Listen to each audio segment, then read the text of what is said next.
Hi everybody, today I'm taking another look at Levee and Masse, The Wars of the French Revolution, first published in 2010. There are different editions out there, Worthington's, Victory Point Games, as well as fan-made deluxe copies, and there are expansions you can get too. However, for the purposes of this video, I will showcase the free online game that you can find with a simple internet search. I argue that no matter what version you choose to play, with this title you get a very fine State of Siege style card-driven solitaire game.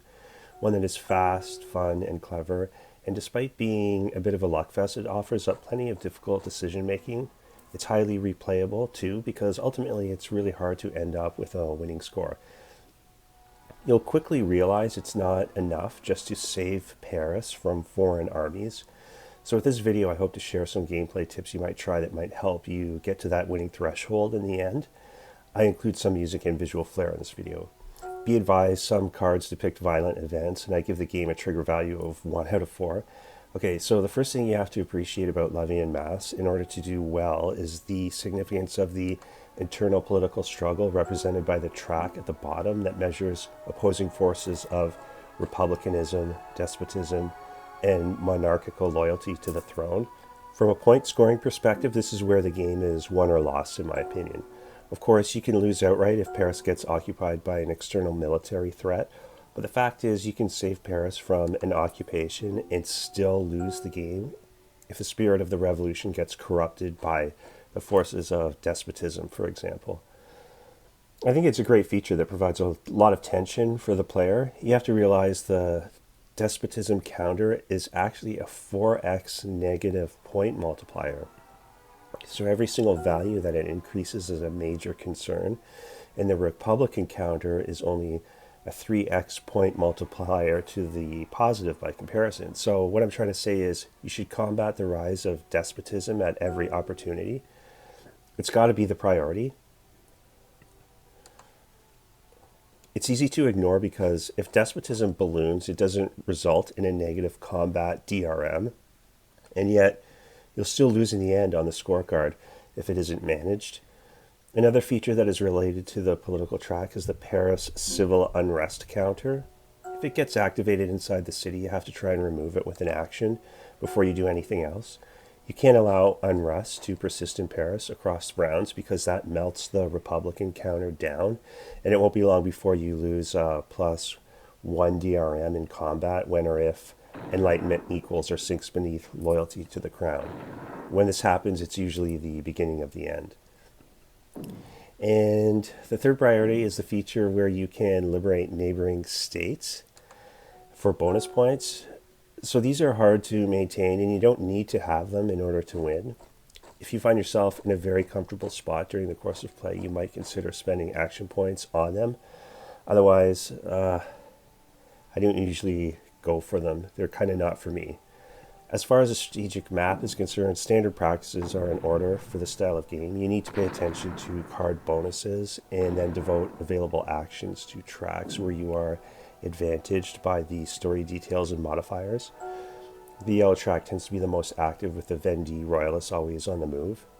I like to hold them near Paris around Versailles, as there is no pressing need to chase them all the way back to Toulon or their point of origin in the south.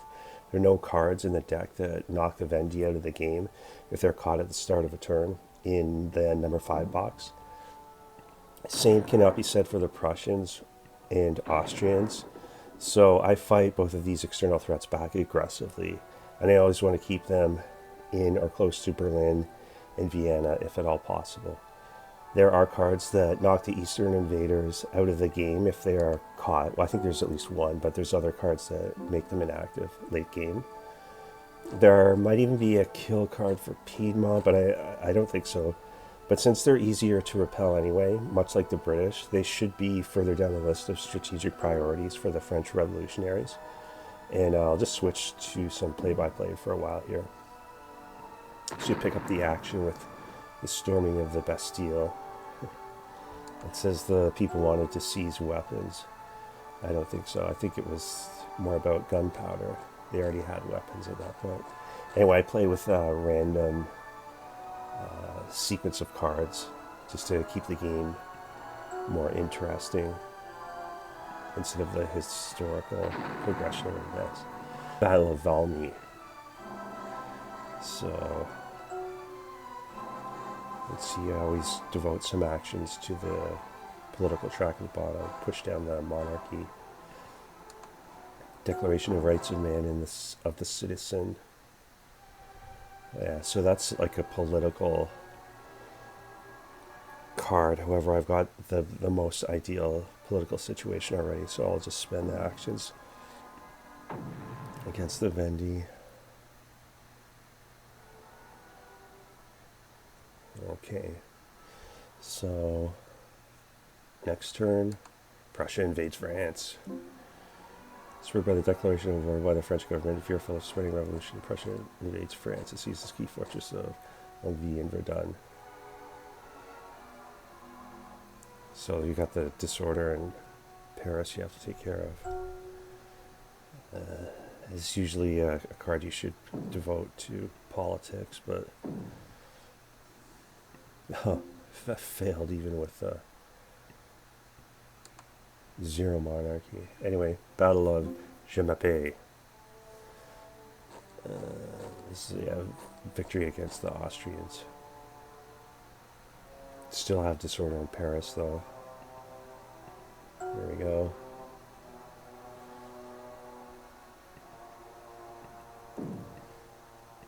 Yeah, so I'm a -1 on the card, but a +1 on the political track, so it's a saw-off. Disorder in Paris, +1 DRM for Prussia only, so I'll try to push the Prussians back. Duke of Brunswick Declaration. Promises to destroy Paris if any member of the royal family is harmed. A lot of these declarations, bold declarations in the French Revolution. Royal family arrested, probably by continued defeats on the battlefield and continuing fierce counter-revolutionary forces. The National Convention decides to put King Louis XVI on trial for treason against France. That's a military card, so you can still press despotism down, because you can't let that creep up for point scoring purposes. Concerns with Pope Pius VI. Now it's a civil constitution.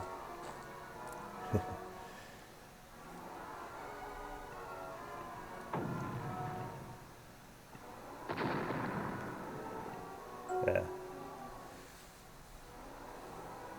Did okay there. On a card that wasn't very good for the revolutionaries.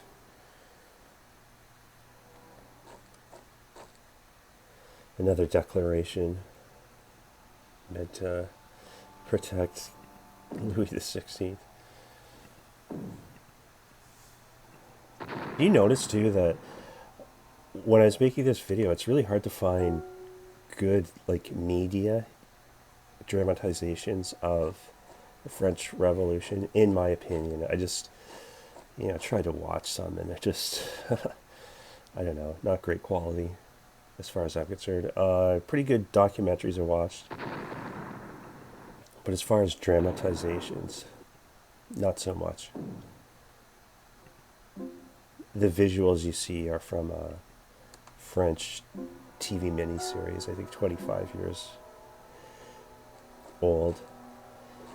And every time they have the historical figures, or they're depicting historical figures in the show, it's pretty good. But when they add their own characters, I just thought it was just terrible acting, and the story kind of just fell flat for me. But anyway, so we have a massacre at the palace, and then the fate of poor King Louis XVI.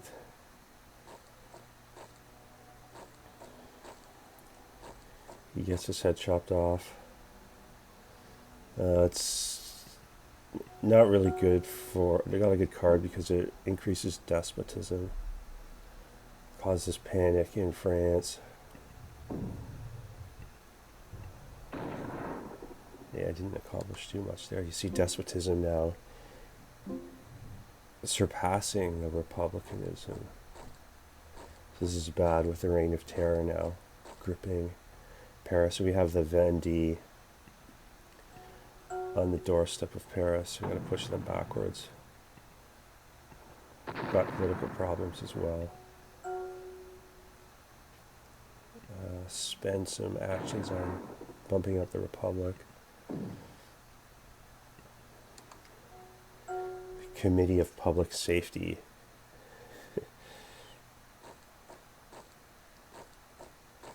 Yeah, it's not good for politics. More despotism. So push back the Vendee, or at least try. Maybe the British. There we go. There we go. At least you get a lot of actions with this card.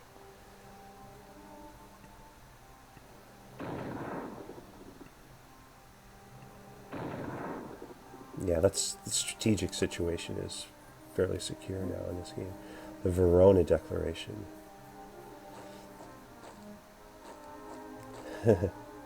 His brother, Louis the XVI's brother.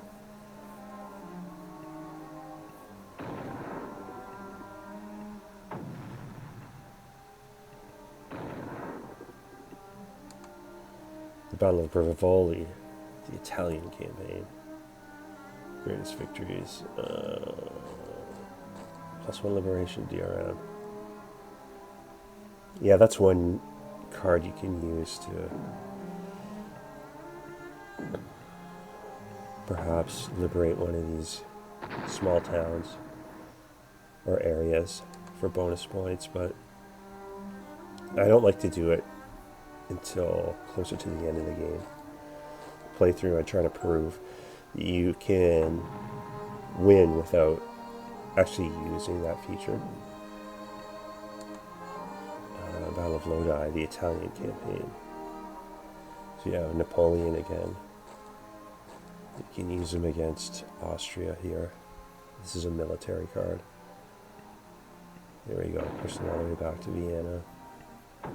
Let's see, we have despotism. Really as strong as the Republic, or more now. Well, now it's even again. Robespierre executed.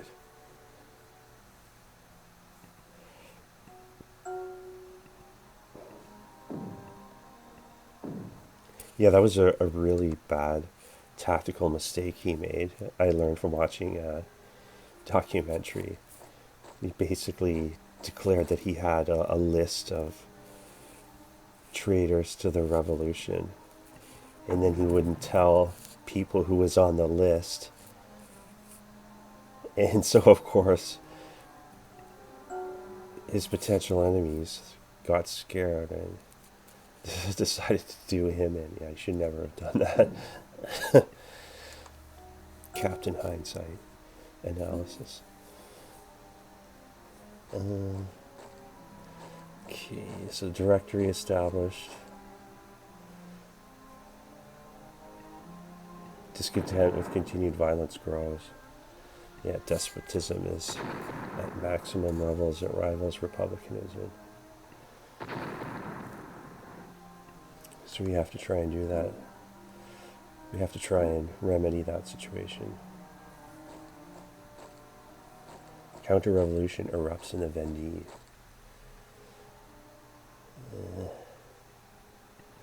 Have to clear the disruptions in Paris. Push back the Vendee one.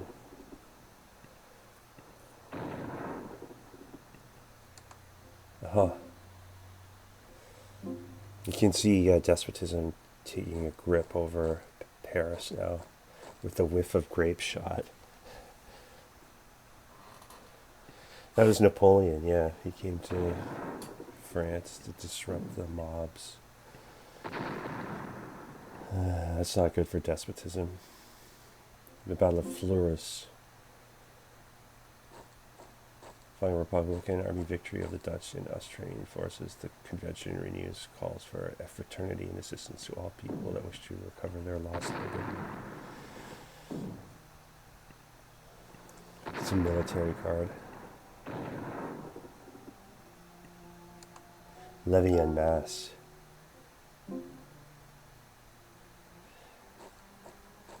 Yeah, universal conscription. Total war against the enemies. 5 actions is a good card. Doesn't help the political situation at home, though. So, getting bad rolls here. 4 offensive. You see that? I failed 5 rolls there with a really good card. So, a couple events like that, the randomness doesn't go in your direction. It can cost you the game. I'll obviously have the British on the gates of Paris right now too. Fortunately, I have enough actions to push them back. Because it's the reign of Madame Guillotine. Yeah, see, this is the one where you can deactivate, was it Prussia? If I didn't do so bad on the previous 2 cards, I could have had them inert for a large portion of the game. But Battle of Neerwinden.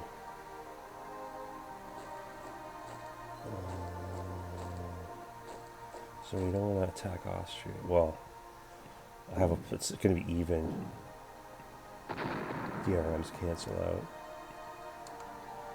This is another one, the Wars of the First Coalition, the Treaty of Campo Formio. Yeah, I could have had Austria inactive as well, so that's why you have to keep them as a priority, I find. I have 2 wasted opportunities there. At least the political situation is looking more optimistic. Yeah, this is where the Directory sends Napoleon to Egypt because he's gaining too much prestige and popularity. Helps the Republic.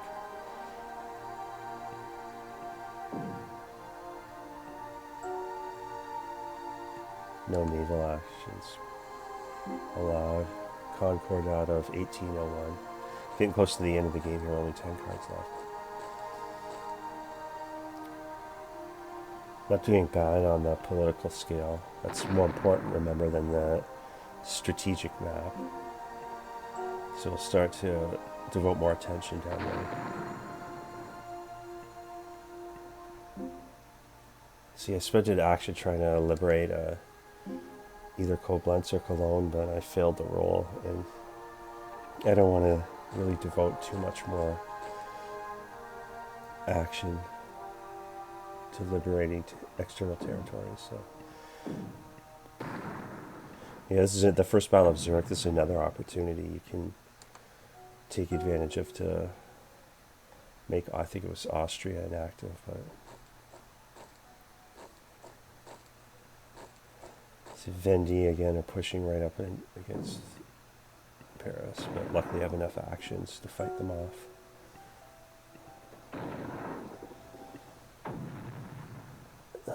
Okay, Battle of Marengo. Get a bonus against Austria.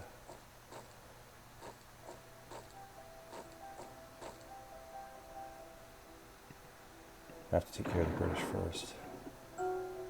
7 cards left, so maybe do a couple more military actions and then good.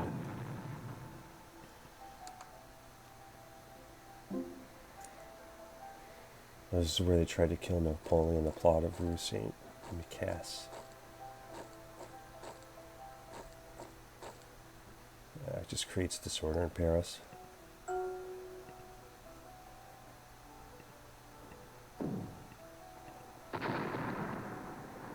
Try and push the British back here. There we go.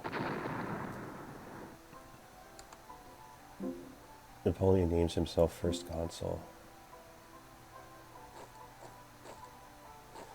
I got disorder in Paris. You got to clean that up first. At least I have 5 actions, so get rid of some despotism.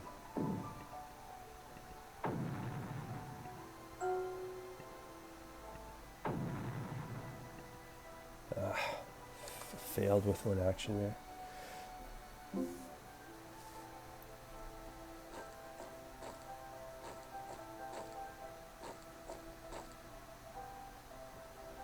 Four actions. Got to take care of Austria first. Nope. There we go.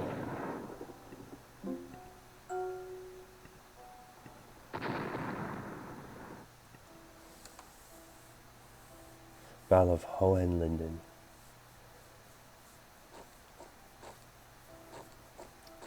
It's against Austria again. Close to Paris. Got to push them back.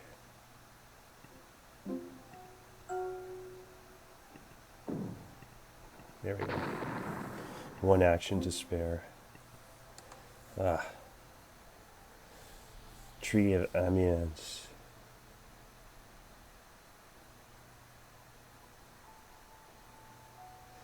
If I had, yeah, that removes Prussia. If it's our armies in Berlin. But with only a couple cards left, you got to use your actions to push despotism into the -1 slot, and then work on monarchy as well as soon as Paris is secure, like right now. So next action's against monarchy again. Yep. And -1 even. There we go.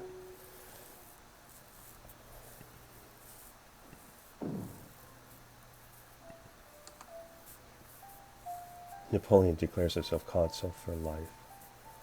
So yeah, that's have an ideal political result at the bottom there, the best one.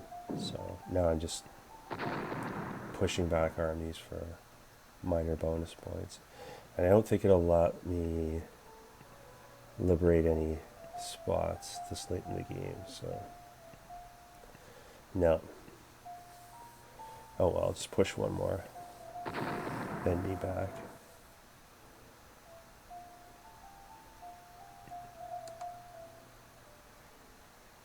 There we go. Republican triumph. New wave of European enlightenment sweeps the continent and then to the world with liberty and justice for all. There you go. So that's how you can win Levee and Masse. So yeah, I just want to conclude by saying I really enjoy this style of game a lot more than I thought I would. I like the card vignettes. You learn historical details. I really think the French Revolution has got to be in the top 10 list of the most significant historical events in human history. This game really seems to capture the spirit of the constellation of factors that combined to bring it about. You had the really bad debt crisis. You had a rotten medieval, corruptible, and ineffective tax structure. Emergent middle class clamoring for greater representation in a new age of enlightenment. An effectual first and second estate. Absolute boob in Louis XVI, who was too insulated and too young and naive to manage all the turbulent forces against him.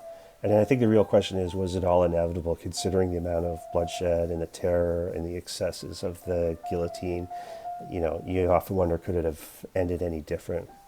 Well, you get to play it out here in a format that is so accessible and entertaining.